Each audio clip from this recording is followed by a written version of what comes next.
всегда и нападают, честно говоря. Если ты думаешь, что у нас в Литве лучше, чем где-либо, так...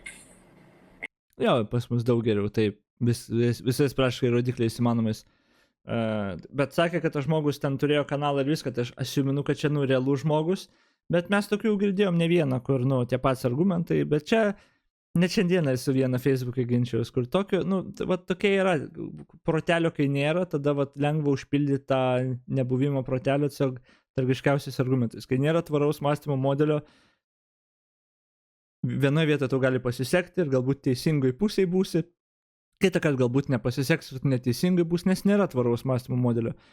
Bet mąstymo trūkumas matysis ir naudos argumentus, kaip galėtų susitaikyti ir nesipykti, aš už taiką ir panašiai, kur, nu, smegenys nepajėgas turėti racionalią poziciją. Nemasto apie savo teiginius, kaip reikėtų, nu, apie teiginius mąstyti, juos testuoti, ar jie atsilaiko. Nes tas teiginys apskritai čia, mes čia laukiam, nu, gerai. Pirmas nuo to, kad čia pas mus, manai, kad čia kažkas geriau labai negu pas jūs, tu tik sakai, kad pas mus geriau yra negu pas juos. Dabar jis jau pakeitė. Supras, dabar kalba apie politiką, kad čia turbūt visi vagis, kaip ir pas jūs ten visi korumpuoti vagis. Dabar tai nėra realybė.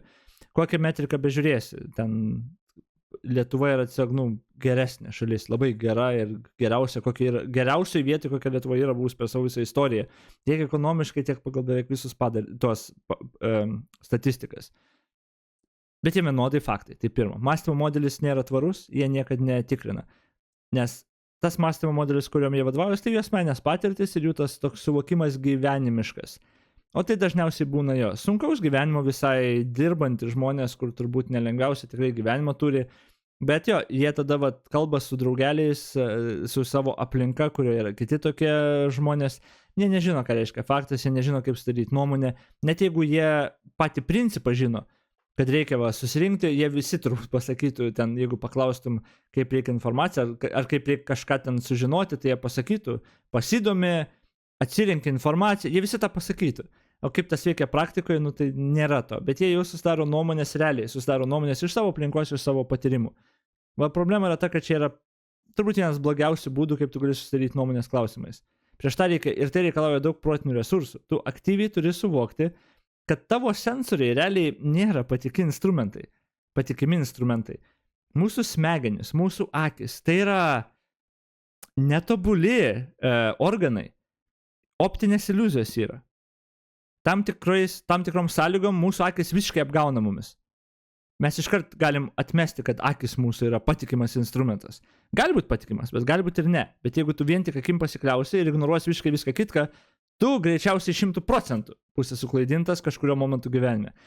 Mūsų smegenis.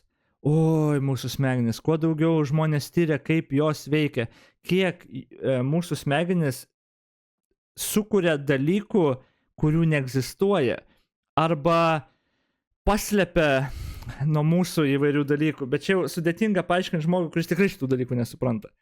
Ir tikrai nieko nesupras, bet mūsų smegenis yra labai, labai klaidinantis aparatas iš tikro. Kiek savisaugos instinktų tos smegenys turi, kad apsaugoti, pavyzdžiui, save nuo skausmo. Pavyzdžiui, kad mes klystam kažkur. Ten užmaskuoja tos mūsų aklas vietas, padaro tam tikriem argumentam.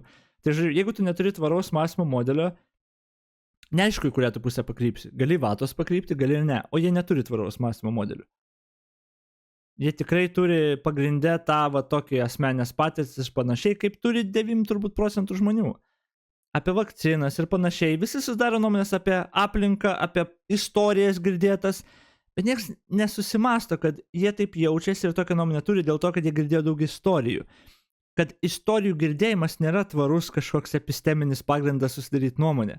Ypač, kai tu net negali patvirtinti tų istorijų tų istorijų kilmės. Mūsų smegenys dar labai tragiškos suvok statistiką. Jeigu tau 2 draugai pasakė vieną dalyką, nu tai tau atrodo, kad, o tu turi 2 draugus, tau atrodo, kad literaliai visi taip masto. Jeigu tu šnekėtum su daugiau žmonių, tu gal pamatytum, kad gerai 50-50, o gal iš viso visiškai kitą pusę.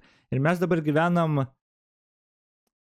tokio realybėje, kai, nu, ir Facebookai, ir medijos tos burbulus dar padeda kurti. Tai jo, tai, kad jis tas pozicijas turi, tas nuomonės turi, čia yra antiek standartiškas tipo, nu, žmogaus, bet tvarios epistemės praktikos kelias, kurio gali nueiti. Nes arba nueisi netyčia vienu keliu, geru arba kitu, bet tu tiesiog jo plauki pasroviu ir kaip pasiseks kartais nuplauks kartais ir ne. Nes esmė yra tvarus mąstymo modelis.